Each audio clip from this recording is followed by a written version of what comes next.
तुम्ही पाहू शकता हे आमचं ओएसिस कॅम्प आहे जैसलमेर पासून 50 किलोमीटर अंतरावर डेझर्ट मध्ये. हे बघा समर्थ नाना टुरिस्टचं स्वागत करताना हे राजस्थानी कल्चर.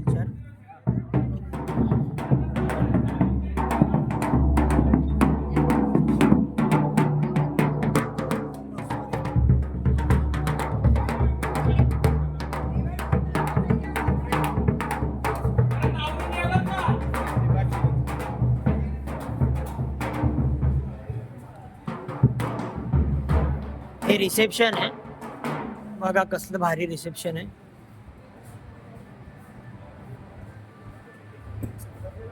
आणि इथे राहण्याची सोय आहे तुम्ही पाहू शकता. बघा अशा प्रकारचे टेंट आहेत आपले.